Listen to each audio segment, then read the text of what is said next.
We're A-Game, a 100% Black-owned company with an all-natural product and world-class customer service. We're headquartered in California, and we manufacture, package, and ship right here in the United States. We ship to more than 125 distributors worldwide. Normal processing is 2 to 3 days, and we employ virtual tracking until our product is received. So, no matter where you are in the world, here we come, and we're bringing your A-game.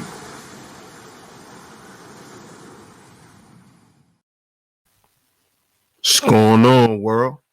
DS1 Ross, and we back here on Stay Sleep TV. Shout out to everybody who support the platform, man. Much love. And we back with another video. And in this video, I'm going to speak on Chicago drill rapper HERBO. Shout out to HERBO. And what I specifically want to talk about is I really want to congratulate how good of a father he is, how great of a dad HERBO is. And the reason why I really want to salute him is because he properly employs SOS for his son. What I mean by SOS, I mean systems, orders, and structure. Something that he know that he didn't really have growing up. Or something that he avoided, rather. Because in the video that I'm going to let y'all listen to, HERBO is going to speak on SOS, how he employs it for his son, and how important it is. And when I was watching this interview, shout out to $1 Million Worth of Game, shout out to Gilly and Wallow, one of the top, Black podcasters right now, besides Joe Budden, so shout out to $1 Million Worth of Game. And on that episode with HERBO, I was really shocked that he really understood SOS. Now, I'm not sure if he understands it as far as me putting the term SOS out there and letting him know that that's what he actually is employing, because I didn't know that that's what I was employing, with my sons. But, shout out to Dr. Holman and the whole A-Game staff. He basically taught me that that's what that is. You're implying or you're applying systems, orders, and structure. And that is what a man is supposed to do. That is the job of a man. So I'm going to let you guys listen to this clip of HERBO explaining his version of SOS. Like I said, he's not going to mention it, but he's definitely going to speak about it. And I need brothers to begin to watch these interviews with these young hip hop brothers, man. Stop being so quick to say that they're lost, they're dumb, they're this, they're that. Because you have to understand something too. Being a rapper is a job. It's a job.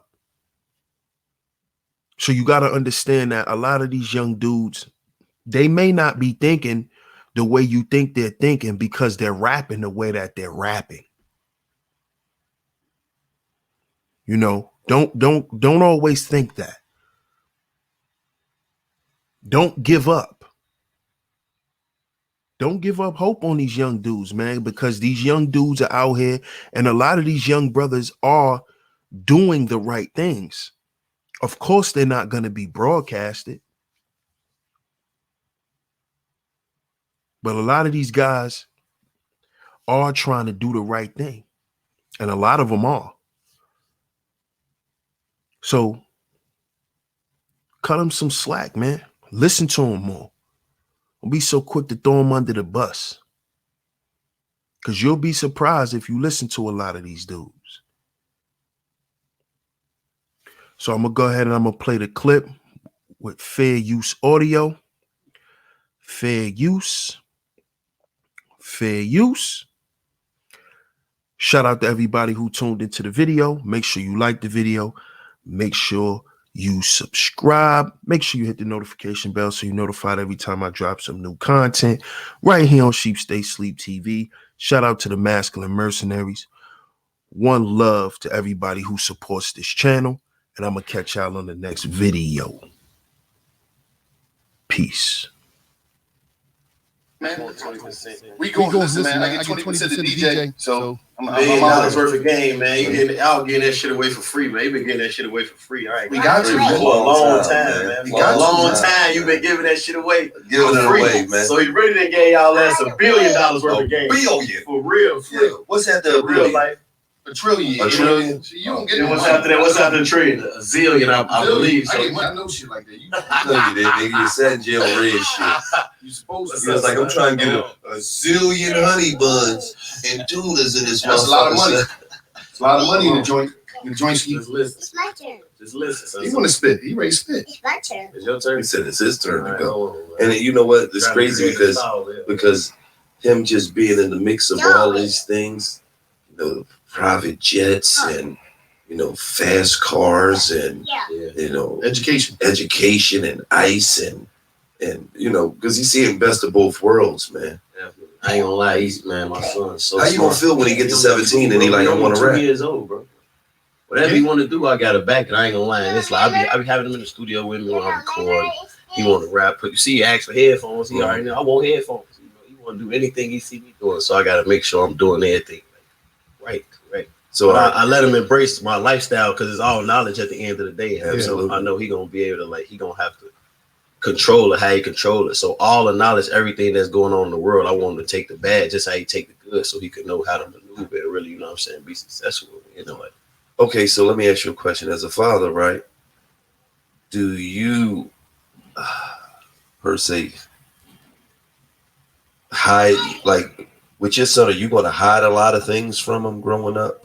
No, I don't really want to, because I don't want him to be naive to stuff. And I feel like my mom and dad, they ain't really had a lot from me, but I feel like they tried to protect me from stuff that I was going to get into anyway. You know what I'm saying? So I don't feel like I should or I want to hide nothing from him. I'm always like control our environments. Of course, I'm always been controlling the environment, but I think everything that he learned and everything he, you know what I'm saying, take in is all knowledge. And not just when he reached that age where I could really talk to him about how to, you know what I'm saying, control his knowledge and control the stuff that he, you know, experienced in life, is going to all help him. You know what I'm saying? Because for me growing up, having sons, I put protection on them all the way up until they was a certain age. And then when they was a certain age, mac and cheese, them little niggas wild too. Yeah, you know, like when I got to a certain age, when they got to a certain age, I had to, you know, to a certain point, keep it real with them. You feel what I'm saying? Because it's like, I can't act like, oh, I'm this such and such dad in the house when all you niggas got cell phones. All you niggas got to do is push me in on YouTube and you niggas are gonna see who I am. And they like, wait, hold on, that ain't daddy. That ain't the dad that I know. Who the fuck is this nigga? Exactly. Like, so, you know, for me, I just was me. And that's the best thing though, because I be seeing like the relationship that you got with your sons, and I know like when if ever they get into anything or have any problems, they comfortable enough to call you immediately and ask you about anything or any aspect, any problem, any obstacle that they face in their life. I know they comfortable enough to call you and get insight from you. And everybody don't have it. And like even my father been in my life all my life, but it took for me to really like get a certain age and us build. You know what I'm saying? I think by him just like trying to keep certain things away from you or me being afraid to have to tell him certain things, I ain't really had it. You know what I'm saying? I wasn't able to really like call my dad and tell him everything that was going on in my life. And you should be able to, even though he wanted me to. Right. But it was just, I don't know, I wasn't comfortable enough to do it. Right. And the thing about Mac and Cheese was so great about his sons is like, they get it from different angles. You know what I'm saying? They getting support. They getting support from different angles to that aspect of like, you got Gil gonna give it to him, Herb. I'm gonna give it to him, different people. So it's about I think people out there in general, if you out there, you got to bring together a team. Like you raising a kid, they need It take a village. It's a real live team. No, it take a village, man. It ain't just a saying. It take a real village. You can't tell him about the penitentiary and making goofy moves in life and messing your whole life up, but I can. That's why I got to depart. He did what? We get it. Oh, I got him.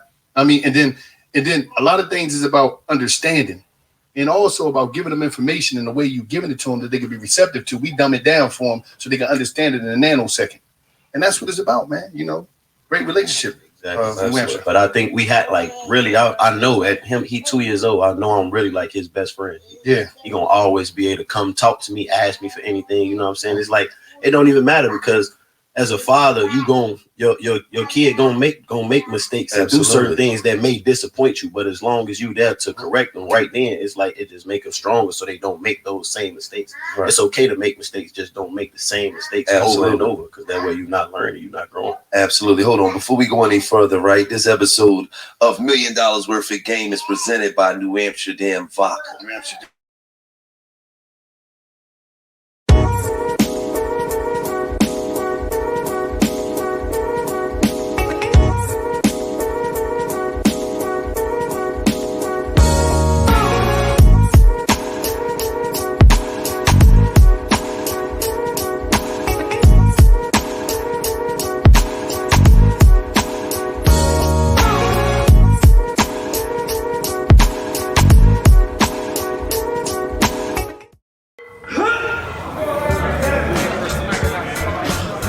When I'm training for professional competitions, men and women always ask me for advice. To women, I say push yourself harder than you ever have before and go beyond your comfort zone. Focus on your goals. Men, if I am willing to push myself to become Mr. Olympia in 2022, then I only have one thing to say to you.